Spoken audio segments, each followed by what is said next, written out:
everyone, welcome to Pod Meeting, yaitu podcast mingguan broadcasting. Oke, kalian apa kabar kalian semua? Kenalin, saya Arin India yang bakal nemenin kalian selama 30 menit ke depan. Oke, sebelumnya kalian tahu nggak sih kalau misalnya di SMK Negeri 2 Cibinong itu jurusan yang pertama kali ada di SMK Negeri 2 Cibinong ini adalah jurusan musik. Waduh, keren banget gak sih, kayak jurusan yang pertama tuh musik. Dan menurut aku sekarang ini jurusan musik ini banyak banget kayak mengembangkan perlombaan-perlombaan gitu di berbagai dimanapun yang mengharumkan nama sekolah. Kalian pada penasaran gak sih gimana awal mulanya jurusan musik ini berdiri di SMK Negeri 2 Cibinong? Oke, jadi daripada kalian penasaran, sekarang di samping saya udah ada ibu yang cantik nih. Halo ibu, halo, apa kabar? Ibu apa kabar nih bu? Alhamdulillah baik. Oke, ibu mungkin ibu bisa kenalin dulu nih nama ibu dan ibu, jabatan ibu ke teman-teman. Oke. Kebetulan nama ibu adalah Bu Pipit Nurwidayati dan sering panggilnya Pipit gitu ya. Bu Pipit. Dan ibu kebetulan di sini menjabat sebagai kepala kompetensi keahlian di seni pertunjukan atau seni musik klasik. Oke, sebagai kaprok ya bu? Betul. Oke, ibu aku mau tanya-tanya nih bu. Jadi katanya tuh jurusan musik ini adalah jurusan pertama kali di SMK Negeri 2 Cibinong. Boleh diceritain nih bu, gimana berdirinya jurusan musik di SMK Negeri 2 Cibinong ini? Oke. Berdirinya itu di tahun 2014. Di tahun 2014. Itu memang awalnya tidak banyak dikenal ya, karena kan kebetulan salah satu sekolah yang satu-satunya ada di Jawa Barat. Oke. Ya, sekolah musik gitu. Dan akhirnya itu pun masih banyak beberapa kelas aja ya, hanya sedikit banget, muridnya juga sedikit gitu. Iya. Dan kebetulan sekarang alhamdulillah sudah muridnya banyak dan sudah banyak dikenal oleh masyarakat. Oke, ibu kira-kira udah berapa lama nih bu ngajar di SMK Negeri 2 Cibinong di jurusan musik ini? Aduh, kalau dipikir lama mah udah lama ya. Iya. Dari tahun 2016. Oke, kesannya gimana tuh bu ngajar jurusan musik? Kesannya ya ada senengnya, ada sedihnya. Pokoknya pengalamannya luar biasa di sini. Oke. Terus kalau misalnya untuk jadi kaprok ya bu, biasanya kan kalau misalnya jadi kaprok ini tuh dipilih ya bu. Gimana, boleh diceritain nggak nih bu, kayak gimana ibu bisa sampai ada di titik ini menjadi seorang kaprok di jurusan musik? Oke, ceritanya yang gimana ini? Gimana? Mau cerita yang mungkin singkat aja kali ya? Iya boleh, boleh. Ceritanya tuh begini. Waktu itu tuh sebenarnya ibu pertama kali itu adalah guru honorer gitu. Oke. Jadi seminggu sekali. Akhirnya ibu pengangkatan pertama itu bukan malah kaprok gitu. Oh bukan. Bukan, tapi di kesiswaan waktu itu. Itu menjabat kurang lebih 1 periode. Terus akhirnya kaprok yang sebelumnya keluar ya istilahnya perpindahan tempat gitu. Dan akhirnya ibu dipilih untuk menjabat kaprok itu dari 2018. Dari 2018 iya. itu ibu udah menjabat sebagai kaprok? Iya, sampai sekarang. Oh keren banget, tepuk tangan semuanya. Keren. Oke. Bu, kalau boleh tahu nih, ibu tuh orang Bogor asli atau orang mana nih bu? Kalau logatnya apa? Sunda. Ya? Ibu Jawa. Oh Jawa. Iya, Oh Jawa. dari Jawa mana tuh bu? Dari Jogja. Dari Jogja. Iya. Oke, berarti ibu kelahiran tuh di Jogja ya? Betul. Oh, kelahiran di Jogja. Ibu udah berapa lama di sini? Itu dari semenjak menjabat menjadi kaprok atau memang sebelumnya sudah di Bogor ini? Kalau di Bogor itu dari 2017 ibu di sini. Oke. Ya udah lumayan sih lama. Bu, ngomongin jurusan musik, kemarin tuh musik abis ngadain konser ya Bu, bener gak? Betul. Oke, kalau boleh tahu nih Bu, tema dari konser musik kemarin tuh apa sih Bu? Temanya itu Simfoni Kemerdekaan. Simfoni Kemerdekaan. Betul. Oke, boleh dijelasin nggak tentang Simfoni Kemerdekaan? Dijelasin ya? Iya. Oke. Mungkin sedikit penjelasannya, kemarin itu sebenarnya mengangkat yang harusnya itu konser kemerdekaan itu ada di Agustus ya. Oke. Cuman karena padatnya jadwal gitu, jadi kita di 1 September itu. Itu sebenarnya mengangkat tema-tema tentang kemerdekaan. Itu aja sih di dalamnya, kurang lebih isinya seperti Jadi itu. mengangkat tema seputar kemerdekaan ya Bu. Betul. Kayak membawakan karya-karya lagu-lagu dari lagu nasional gitu. lagu-lagu Betul. nasional. Itu kira-kira untuk mengadakan konser itu berapa lama ya Bu? Kira-kira anaknya itu latihan atau?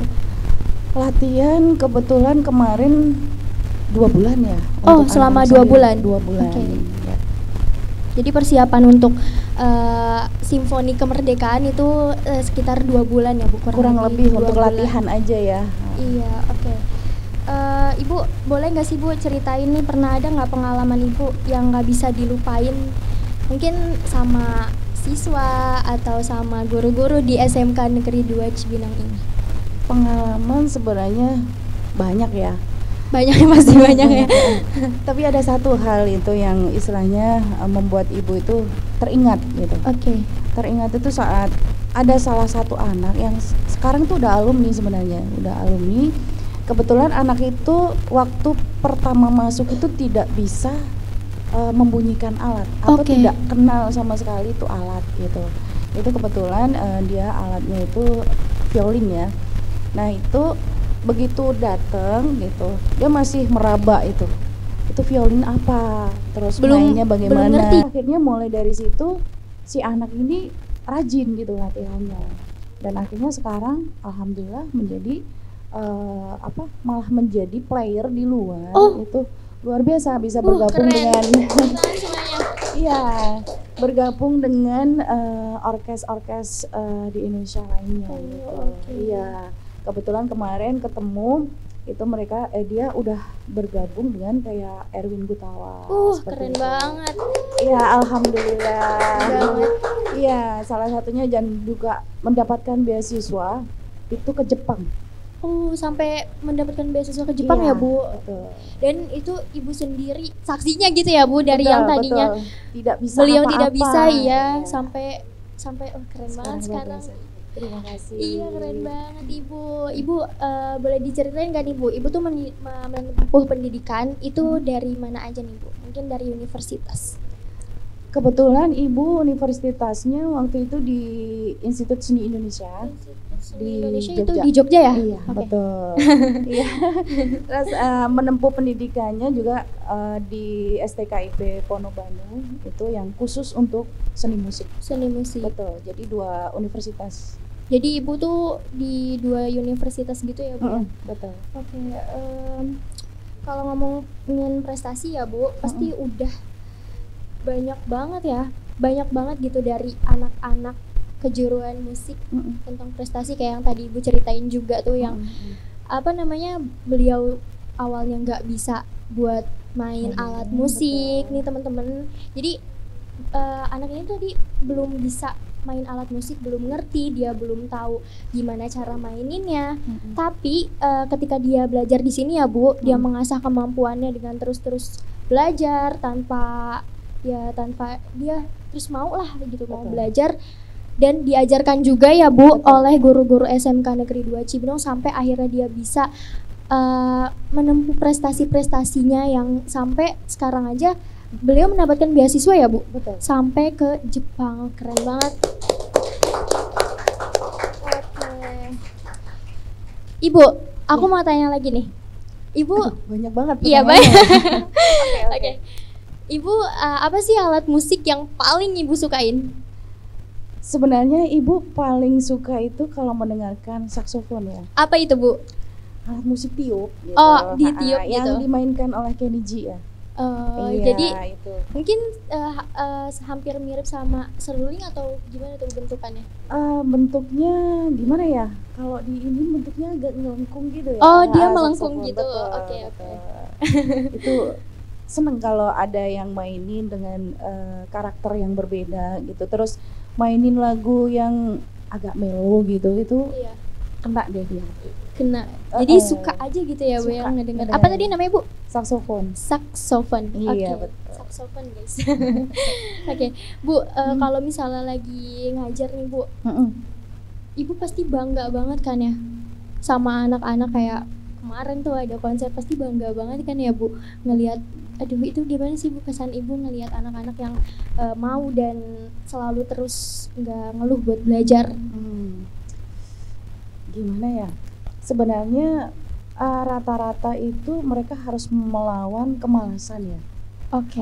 Melawan gitu. Cuman bagaimana cara kita itu untuk supaya ini nggak males gitu kan? Biasanya kita kasih contoh dari diri kita pribadi sebagai guru, kita latihan seperti itu supaya anak itu termotivasi gitu. Oke, benar. Dan apa namanya? Dari guru juga selalu mensupport ya Bu. Betul. Selalu mensupport. Oke, Ibu di jurusan musik nih udah mainin alat musik apa aja nih Bu? Pasti banyak ya.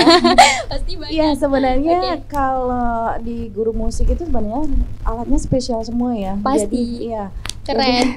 Terima kasih. Jadi kalau kebetulan Ibu itu mainnya alat musiknya namanya obo.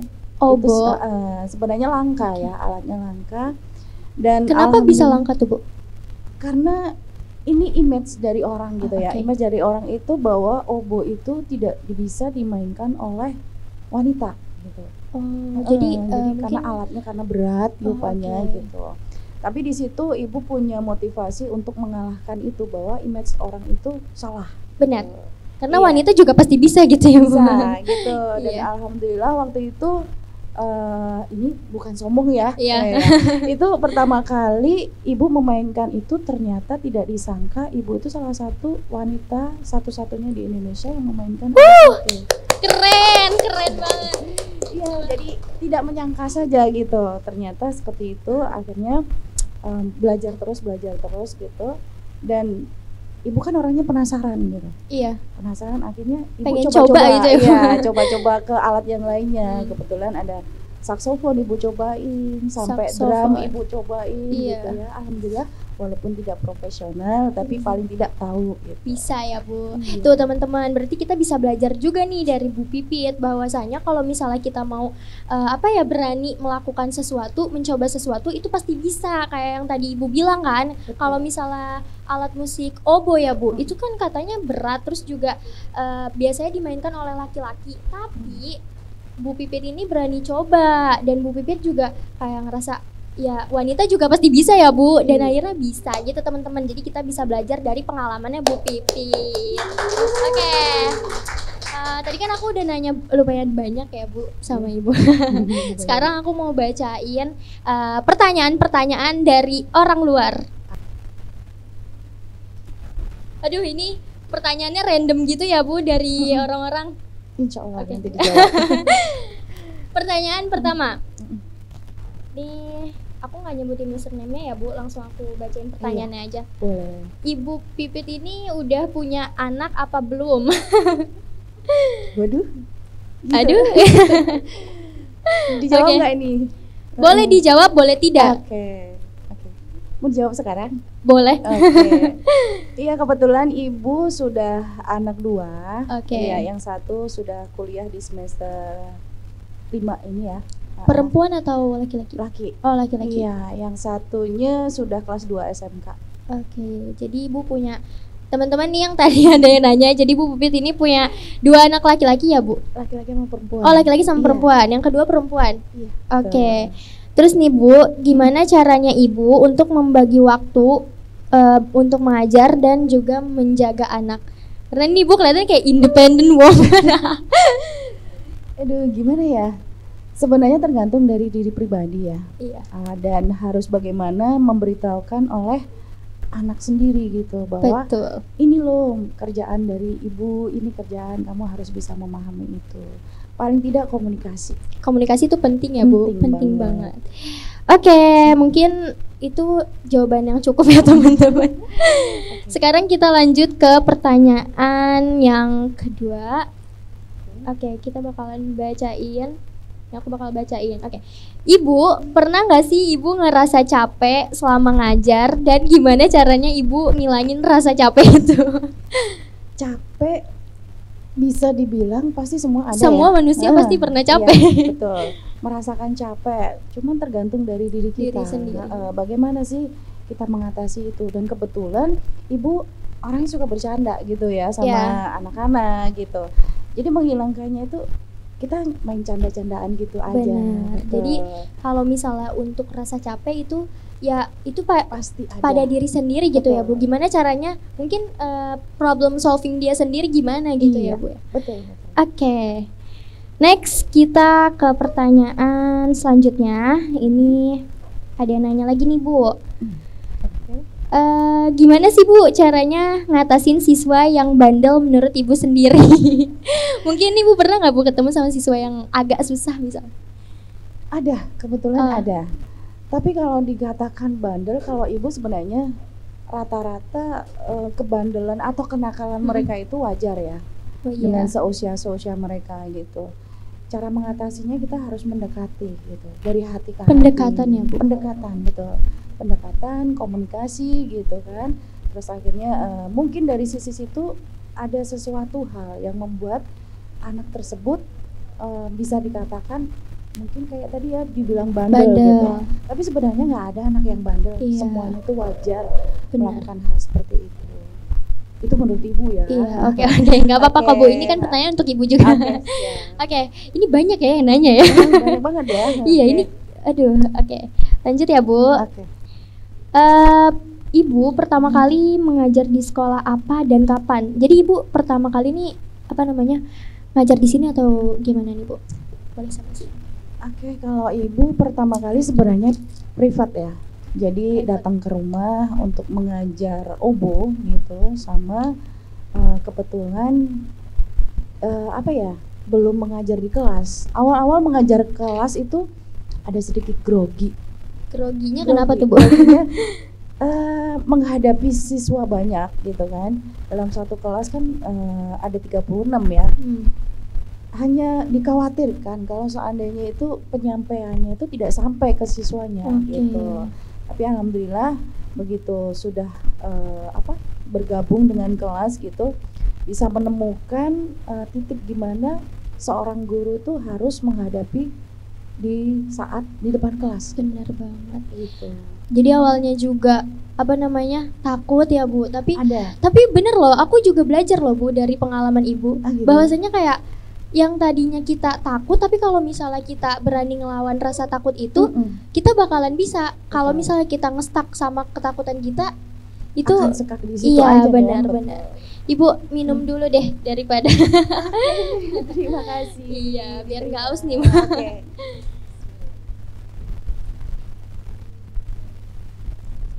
Oke teman-teman, jadi ibunya minum dulu ya, biar nggak haus nih. Oke. Iya. Lanjut lagi Bu. Oke. Ada lagi nih pertanyaannya nih Bu. Apa sih Bu yang ngebuat Ibu senang ngajar di sini, ngajar di jurusan musik ini? Senang mah udah pasti ya Bu. Pastinya ya. Iya. Karena tergantung dari guru juga ya. Kita mengajar itu buat apa gitu loh. Pasti ada tujuannya. Kita mengajar itu karena seorang guru bagi ibu tidak hanya mengajar, tapi dia harus membimbing, harus mendidik, harus mengayomi gitu. Jadi nggak hanya sekedar mengajar. Kalau sekedar mengajar, datang mengajar pulang gitu kan. Iya. Tapi kalau seandainya kita dapat membimbing, mengayomi, paling tidak kita bisa dekat sama anak-anak. Nah, itulah yang momen-momen di situ, karena di setiap sekolah kan ada ratusan ya, Bener. ratusan siswa gitu, yang kita harus paham karakter dari masing-masing anak tersebut. Kita harus pendekatan, kita harus ngobrol dari hati ke hati gitu. Jadi itu yang membuat momen-momen ibu yang istilahnya betah di sini, karena paling tidak ada anak yang istilahnya ingin mencurahkan isi hati gitu, tapi takut sama siapa gitu. Ya alhamdulillah sampai sekarang beberapa anak ada yang ke ibu udah menganggap kayak orang tua sendiri. Jadi ya ibu beranggapnya guru itu adalah orang tua kedua bagi siswa selama di sekolah. Benar. Gitu. Gitu sih. Jadi bisa berbagi cerita, Betul. berbagi pengalaman juga ya Bu, dan ibunya juga selalu open buat siapapun orang yang mau cerita sama Iya, ibu. betul. Keren. Oke. Jadi kalau ada yang nanya, ibu seneng atau nggak ngajar di sini, pasti seneng guys, pasti seneng. Jadi semua guru juga kalau misalnya ngajar pasti pasti lebih banyak kesenangannya ya Bu, walaupun Betul. kadang capek atau suntuk gimana, pasti selalu Ada senang. solusinya. Iya, pasti Betul. selalu ada solusinya. Oke, next kita ke pertanyaan selanjutnya. Ada yang nanya lagi nih Bu, ibu kelahiran tahun berapa dan sekarang umur berapa? Waduh, Waduh, sebenarnya udah tua ya. tapi masih cantik loh. Alhamdulillah. Ya Allah. Masih terlihat fresh, mas dan muda Bu. Masya Oke. Allah. Sejujurnya ibu itu kelahiran 1978. 1978. Oke. Ini usia 4, kepala 4. Kepala 4. Tapi kayak kepala 3 kali Iya, ya. kepala iya. Iya. Tapi udah gak apa-apa sih. Alhamdulillah masih diberi kesehatan, masih diberi kesempatan gitu kan. Alhamdulillah. Untuk bertemu dengan siswa, bertemu dengan kamu gitu Iya, kan. bertemu dengan banyak Iya, orang. banyak orang semuanya. Banyak Masih orang bersyukur. baru. Iya. Betul. Oke. Udah guys, itu jadi ibu sekarang umurnya itu udah dijawab ya tadi guys. Ini nggak ada yang mau nanya umur saya. Oke. Ada lagi nih Bu. Menurut ibu, kesulitan menjadi kaprok itu kayak gimana? Oke, kesulitannya. Kalau dibilang sulit, kalau dirasakan ya, dirasakan emang sangat sulit ya. Karena kaprok itu istilahnya sebagai pimpinan. Iya, Jadi sebagai pimpinan yang dimana seorang pemimpin itu di masing-masing jurusan gitu. Harus bagaimana untuk mencapai jurusan itu, mencapai titik target gitu. Jadi kita harus punya target. Tidak hanya membimbing atau memberi contoh ke siswa, tapi juga ke guru-guru gitu. Jadi kalau ada guru yang istilahnya harus diberikan teguran gitu, atau siswa yang harus dibimbing gitu, itu memang ada.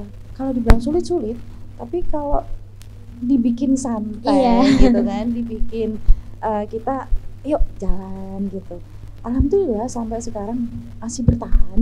Alhamdulillah. Iya, alhamdulillah. Bener. Apalagi kalau seorang kaprok itu harus ngurusin kayak dari anak muridnya prakerin juga. Betul, ya, Bu, betul. mau prakerin gimana? Tapi Gimana? sebenarnya ibu tuh orang lapangan sebenarnya. Oh gitu. Jadi orang lapangan tapi dituntut dan dipaksa untuk menjadi seorang pimpinan. administrasi. Jadi kalau pimpinan kan banyak ya administrasi yang harus diberesin gitu kan. Tapi ya alhamdulillah dengan pengalaman-pengalaman dan banyak bertanya, walaupun ibu usia begini, kalau ibu nggak tahu pasti bertanya juga gitu. Jadi tidak hanya yang muda-muda aja yang nggak tahu tanya, tapi ibu seusia gini juga masih bertanya. Karena kalau kita tidak tahu asal jalan, takut malah salah jalur. Takut gitu malah kan. sesat di jalan gitu. Itu istilahnya itu aja sih ibu. Oke, jangan takut buat bertanya ya guys. Betul. Mau sesulit apapun kalian, jangan takut buat bertanya nih. Pengalaman dari Ibu Pipit sendiri. Kayak gitu. Oke. Kita ke next pertanyaan ya. Oke, masih ada ya? Masih banyak nih Bu.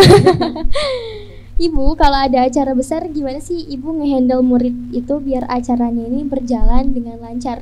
Cara ngehandle gitu. Ngehandle murid untuk apa dulu nih? Mungkin supaya berjalan acaranya ini lancar gitu. Murid-muridnya gitu. Mungkin kayak konser gitu. Oke. Karena kan muridnya tuh banyak juga ya Bu. Betul. Seperti contoh hal yang kemarin, itu memang agak susah ya, karena kita kan terpaut dengan pembelajaran gitu. Jadi siswa ini harus paling tidak ibu selalu mengajarkan untuk disiplin, masalah waktu, disiplin masalah untuk latihan gitu, bertanggung jawab gitu. Yang istilahnya di mana yang pengalaman ibu bagikan ke mereka gitu, supaya apa yang mereka lakukan itu bermanfaat buat diri mereka sendiri gitu. Oke, kayak gitu guys. Next, ada lagi nih Bu. Suka duka Ibu selama menjadi kaprok. Suka duka ya. Suka duka. Aduh melo banget kalau udah ngomongin suka duka ya.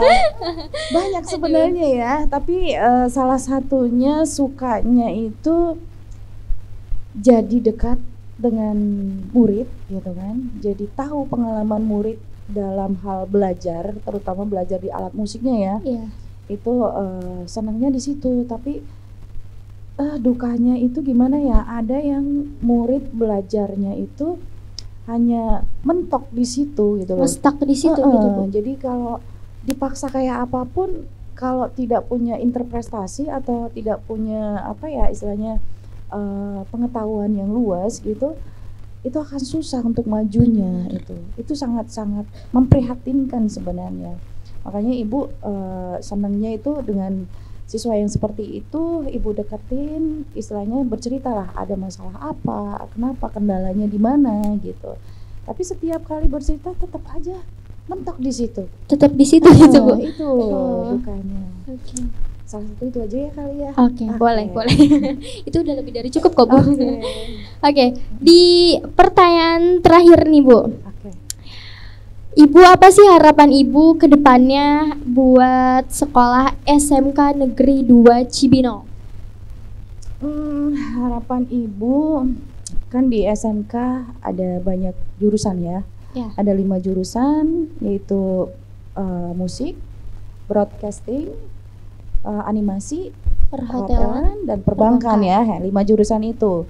Berharapnya untuk kelanjutannya atau di masa yang akan datang itu semuanya itu bisa membuat prestasi atau karya dari masing-masing dengan istilahnya bercampur baur ya. Semua jurusan itu bangkit semuanya, semua jurusan bersatu gitu. Itu harapan Ibu supaya ya entah dalam hal apa gitu mereka bisa bergabung semuanya. Oke, jadi harapan Ibu tuh kita semua bisa bergabung. Oke, next mungkin kita bakal gabung nih semuanya ya. Amin. Oke, baik. Ini kita gak kerasa ya udah berapa menit nih kita. Terakhir nih Bu, kesan dan pesan Ibu. Kesan dan pesan kesan Ibu. Dan pesan untuk jurusan broadcasting. Oke. Broadcast ya. Iya. Oke. Kesannya Ibu itu kebetulan di sini Ibu bersama broadcast juga ya. Iya. Oke. Sangat luar biasa aktivitasnya.